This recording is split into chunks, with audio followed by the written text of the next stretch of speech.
চারিদিকে কত কিছু ঘটছে, মুখে মুখে ঘটনা যা রটছে, আড়ালে প্রকাশ্যে যা বলছে, তাই নিয়ে ক্যামেরা চলছে, ক্যামেরা চলছে, ক্যামেরা চলছে, ক্যামেরা চলছে। কল্যাণী বিশ্ববিদ্যালয়ের বাংলা বিভাগের উদ্যোগে বাংলা ভাষা নিয়ে 7 দিনের একটি কর্মশালার আয়োজন করা হয়। ভাষা বিষয়ক এই কর্মশালার শিরোনাম ছিল প্রয়োগের বাংলা, ব্যবহারের বাংলা।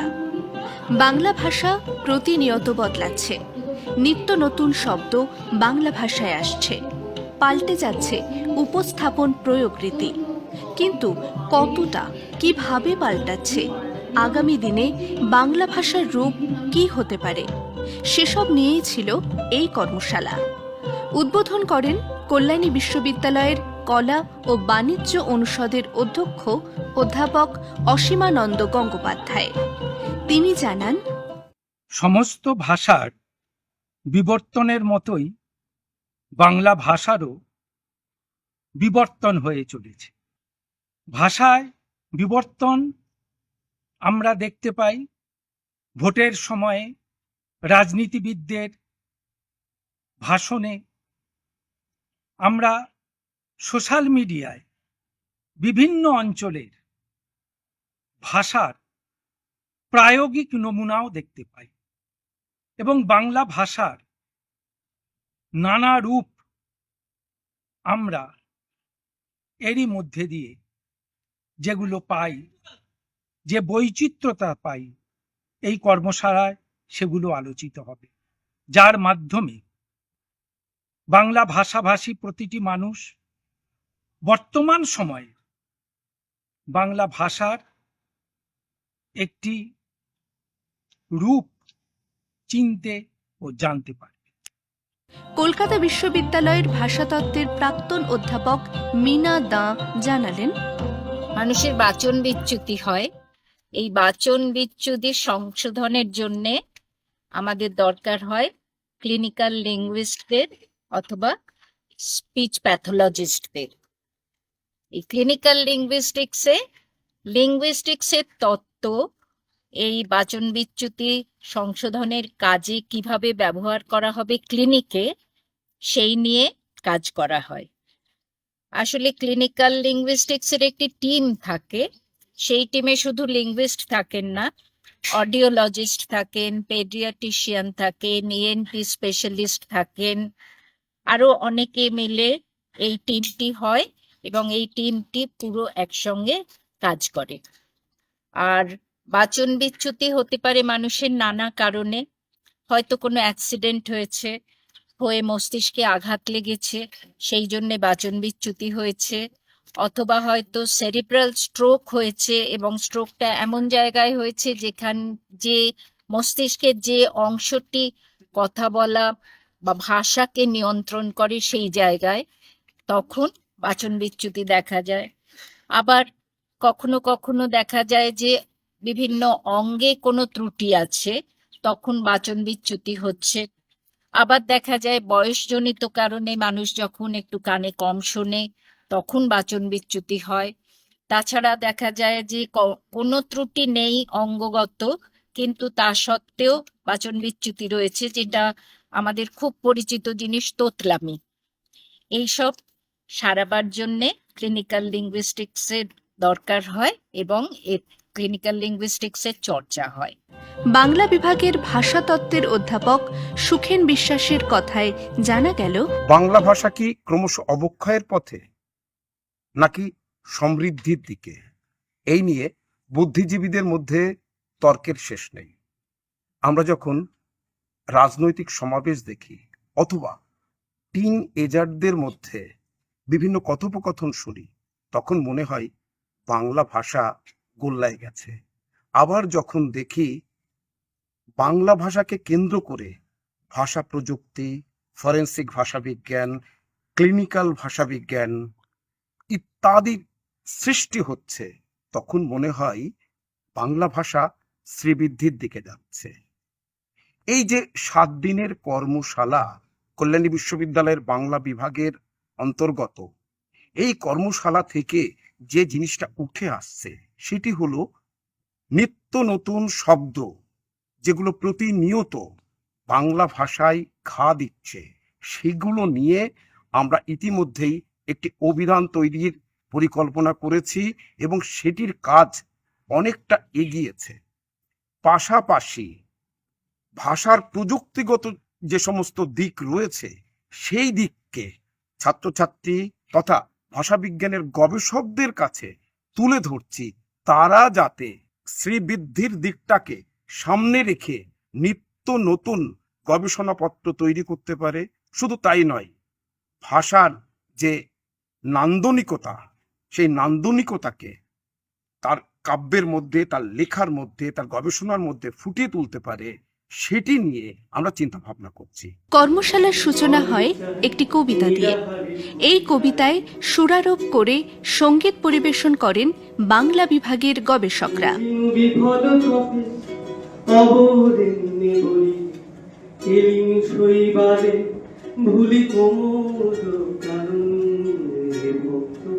ভান্ডারে তব বিবিধ রতন, তা সবে অবদান অবহেলা করি। হে বঙ্গ, হে বঙ্গ, ভান্ডারে তব বিবিধ। বাংলা বিভাগের প্রধান অধ্যাপক নন্দিনী বন্দ্যোপাধ্যায় বললেন, এ তো চিরকালের কথা যে ভাষা মানুষের ভাব প্রকাশের মাধ্যম। এখন এই ভাব প্রকাশের উপরেই তো অনেক কিছু নির্ভর করে। একটি বাক্য এমন ভাবে বলা হলো যে আমার খুব রাগ হয়ে গেল, আমার সেই বাক্যটাই হয়তো খুব একটা আমার মনোপুত নয়, কিন্তু এমন ভাবে বলা হলো যে বাক্যটি আমার ভালো লেগে গেল।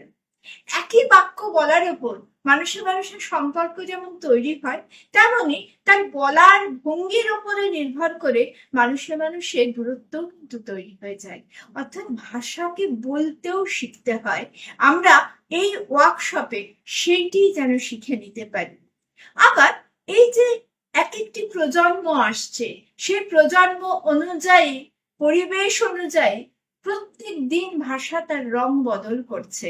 নদী যেমন করে বাঁক বদল করে, ভাষারও তো তেমন বদল হয়। সেই বদলগুলো আমাদের চিনতে হয়, জানতে হয়, তার সঙ্গে নিজেদেরকে যুক্তও করতে হয়, না হলে আবার অবশ্যই পিছিয়েও পড়তে হয়।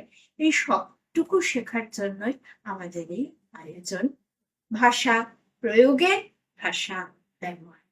কর্মশালায় 197 জন শিক্ষার্থী অংশগ্রহণ করে। কলকাতা বিশ্ববিদ্যালয়ের ভাষাতত্ত্বের অধ্যাপক সুনন্দন কুমার সেন জানালেন, দৈনন্দিন জীবনের প্রয়োগের ক্ষেত্রেও বড় কথা হচ্ছে যে ফরেনসিক লিঙ্গুইস্টিক্স হচ্ছে ভাষা বিজ্ঞানের এমন একটা ফলিত দিক যেখানে আমরা ভাষার যে কোনো নিদর্শন, সেটা লক্ষ্য হতে পারে, কথ্য হতে পারে, সেই নিদর্শনগুলোকে বিশ্লেষণ করব কিসের উদ্দেশ্যে?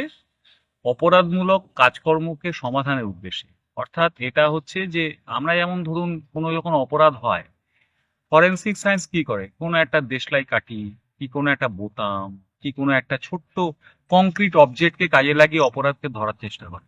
কিন্তু ভাষাকে যদি আমরা একটা অ্যাবস্ট্রাক্ট কনসেপ্ট ধরি, এখন বলছি যে এই অ্যাবস্ট্রাক্ট কনসেপ্টটাকেও কিন্তু আমরা কংক্রিট এভিডেন্স হিসেবে ব্যবহার করতে পারি কোনো অপরাধীকে চিহ্নিতকরণের ক্ষেত্রে, অপরাধকে ধরার ক্ষেত্রে। বিশেষ করে কোন ধরনের, যেমন ধরুন অনেক ক্ষেত্রে দেখা যায় যে কোনো সুইসাইড নোটকে হোমিসাইড নোট বলে চালিয়ে দেওয়া হয়েছে, মানে কোনো হোমিসাইডকে সুইসাইড বলে চালিয়ে দেওয়া হয়েছে।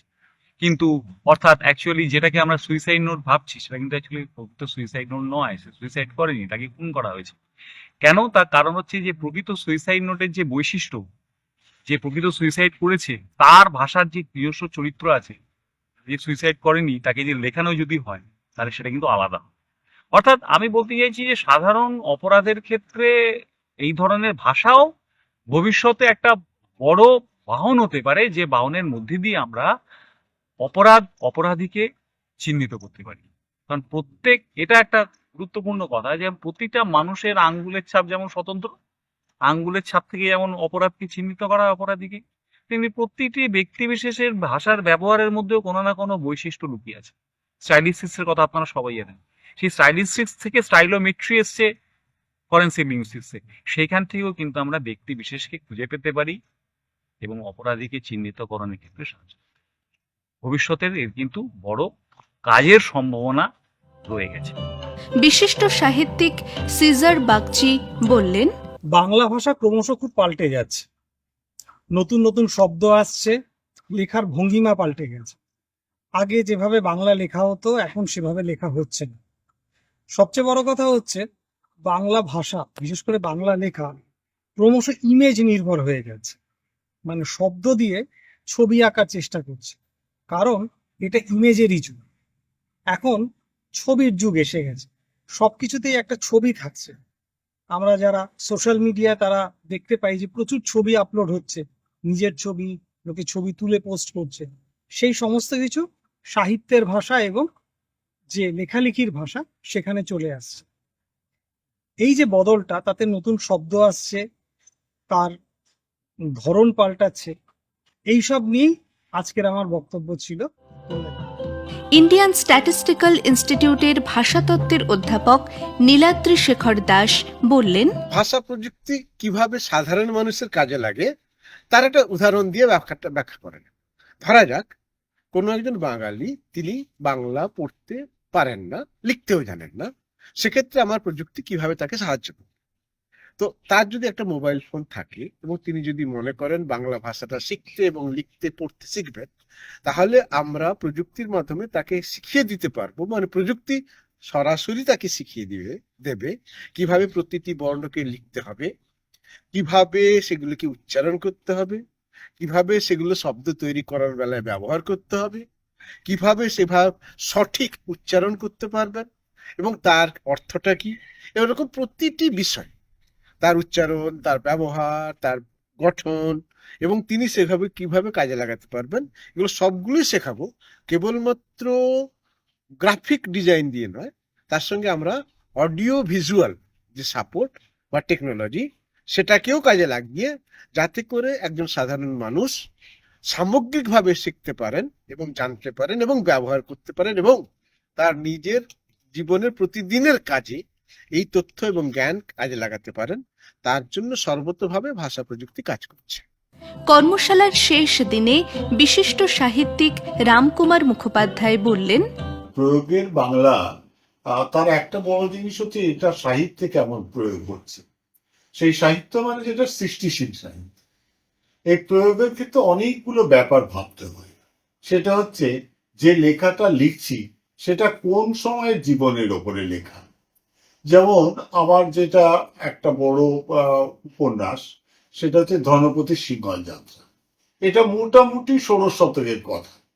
আমি যখন এই উপন্যাসটা লিখতে যাচ্ছি, আমাকে প্রথম থেকেই সচেতন হতে হচ্ছে এর মধ্যে যেন একটাও না ইংরেজি শব্দ ঢুকে পড়ে, কারণ সেই সময়ে তো আর ইংরেজি শব্দ আসেনি, কারণ ইংরেজরাও আসেনি। আর যদি কোনো চরিত্র অন্যভাবে আসতো সেটা অন্য প্রশ্ন, কিন্তু আমার এখানে সেটা আসেনি। তাই আমি একবারে ইংরেজি বর্জিত একটা উপন্যাস এখানে রয়েছে ভাষার দিক থেকে। আর একটা বিষয় হচ্ছে অনেক শব্দ আমরা এখন যা বলি তা কিন্তু 16 শতকে বলা হতো না বা 17 শতকে বলা হতো না। এই যে শব্দগুলো, আমাকে সচেতন থাকতে হয়েছে যে সেই সময় যে শব্দটা ব্যবহার হতো আমি যেন সেটাই ব্যবহার করি। সেই জন্য আমার অনেক রসাল শব্দটা আমি সেখানে নিয়ে এসেছি। যেমন সেখানে লক্ষ্য করা যাবে যে আমি বিভিন্ন ফলের নামের ক্ষেত্রে তৎকালীন শব্দটাই ব্যবহার করেছি, আমি কান্ডার ব্যবহার করেছি, আমি নানা শব্দের ক্ষেত্রে ডিঙা ব্যবহার করেছি, কারণ তখন তো আর জাহাজ ব্যবহার হতো না, তখন তো ডিঙাই শব্দটা ব্যবহার হতো। কাজেই সব সময়ই মনে রাখতে হয় যে উপন্যাস লিখতে গেলে আমি যেমন হরপার্বতী কথা যখন লিখছি, তখন তো আমার এই পরিবেশটা তো একটা পুরাণের কথা, সেই একটা মিথকে আমি ব্যবহার করছি। কাজে আমাকে দেখতে হচ্ছে সেই সময়টাকে বারবার। আর এই যে কৈলাস পর্বত, এই যে হিমালয় পর্বত, এখানে যে ফুল, এখানে যে পাখি, সেগুলো সেই নামগুলোই আসছে। সেটা কিন্তু আমার এখানে কাক পাখি নয়, এগুলো আমাকে সবসময় সেই জায়গাটা মনে রাখতে হচ্ছে। ক্যামেরা চলছে,